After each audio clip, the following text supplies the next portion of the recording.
Alors, je ne sais pas si vous avez déjà été impliqué dans une dispute, enfin une dispute, j'imagine oui, mais une dispute en entreprise. Eh bien, moi, c'est quelque chose qui m'est arrivé et que j'ai bien retenu puisque l'exemple que je voudrais vous raconter, c'est un exemple qui date de près de 10 ans. Il y a 10 ans, je me suis retrouvé à travailler dans une entreprise, une agence de design web, hein. On travaillait pour des clients pour développer leur site web, leur site de e-commerce. Et moi, mon rôle était de ce qu'on appelle un chef de projet. Donc, je me retrouvais entre le client et l'équipe de production et je transformais les demandes du client que j'amenais à l'équipe pour qu'elle le développe et produise ce qui avait été demandé. Et dans la société, qui était une petite société, hein, on était 3, 4 project managers et on se partageait comme ça l'équipe de 10, 15 développeurs, graphistes, etc.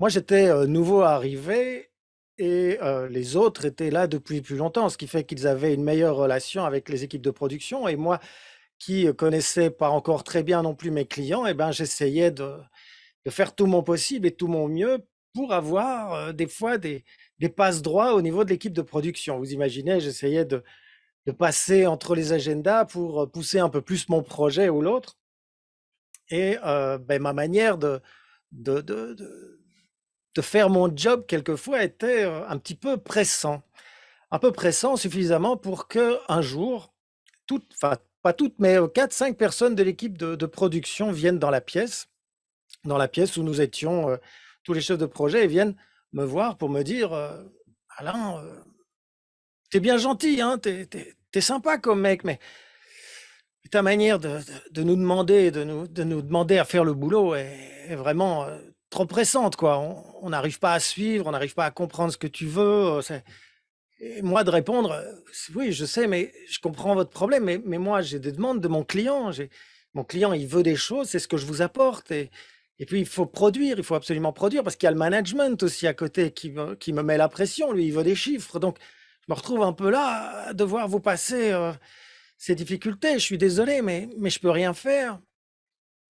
Et là, j'ai vu cette équipe de production repartir un peu déçue évidemment de ne pas avoir vraiment été écoutée.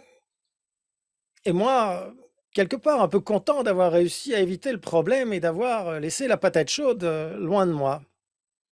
Et donc, je me suis retourné un peu en regardant les autres chefs de projet, un peu fier de moi en me disant: «Vous avez vu, je me suis pas fait avoir, hein».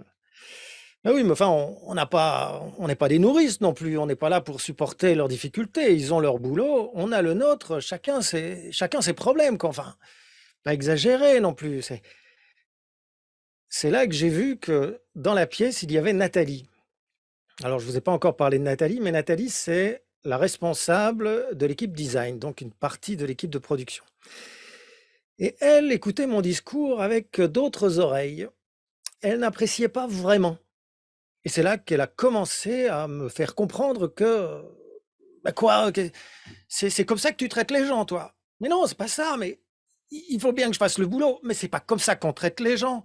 Eux, ils travaillent pour toi, ils font leur possible, ils essayent de répondre, ils acceptent de changer leur planning pour que tu puisses faire plaisir à tes clients et c'est comme ça que tu les traites. Tu leur mets toujours plus la pression et c'est parti. Cette discussion est partie en dispute, mais tout le bâtiment l'a entendu, hein. Je peux vous dire que on s'est engueulé, on a été renvoyé dans la salle de réunion, mais bon, les parois, les cloisons étaient épaisses comme du papier à cigarette. Tout le monde nous a entendus. Et à la fin de cette discussion, cette dispute, cette colère, je suis ressorti de là sans avoir rien lâché, hein, mais j'étais comme ça. J'étais pas du tout tranquille, j'étais pas du tout calmé. Et j'ai passé tout mon après-midi à essayer de respirer et à retrouver mon calme, ce qui n'est pas arrivé en fait jusqu'à ce que je rentre chez moi, jusqu'à ce que la soirée s'entame, que j'essaye d'aller dormir, pas facile, puis que j'arrive enfin à dormir et là, la nuit est passée. La nuit est passée et j'ai eu le temps de calmer mon ego, de calmer ma susceptibilité, de calmer aussi mes a priori, mes croyances, mes certitudes et je suis revenu travailler peut-être un peu plus humble que la veille. J'ai observé mon équipe, j'ai recommencé à discuter normalement avec Nathalie et j'ai grandi, j'ai changé. J'ai appris qu'en fait, mon job, c'était pas de faire passe-plat entre des clients exigeants et une équipe de production surchargée. Mais c'était bien de protéger mon équipe. C'était de faire un filtre, quitte à recevoir la pression aussi de mes patrons. Mais ça fait partie de mon job, j'étais payé pour ça. Et de ce jour, j'ai commencé à comprendre que mon rôle était différent en tant que manager et que je devais garantir le niveau de motivation de mes équipes si je voulais obtenir d'eux un résultat de qualité. Et c'est ce que je fais depuis maintenant, depuis 7 ans, depuis en fait cette dispute, hein. C'est grâce à Nathalie que j'ai commencé à m'intéresser à cette motivation. Et donc, j'ai développé comme ça des modèles qui me servent aujourd'hui et que j'ai pu tester dans les entreprises. Et alors je me suis demandé, parce que quand on a répété cette session, on m'a dit: «Mais il manque une morale à ton histoire» et c'est vrai, il manque une morale à mon histoire. Alors dire que je suis devenu un manager exceptionnel, ça, tout le monde le sait, mais c'est pas la morale la plus importante. Je me suis dit que là, pour le moment, on est en train de vivre quelque chose un peu similaire. Dimanche a commencé la COP 27, 26 et on a déjà vu quelques scientifiques venir nous dire: «Oh là, faut lever un peu le pied là, on met trop la pression». Et nous de leur répondre: «Bah, on peut pas, on a un PIB nous, on a une économie à faire tourner». Et on n'a peut-être pas remarqué que dans la pièce, il y avait la planète, hein, il y avait la Terre, il y avait la nature.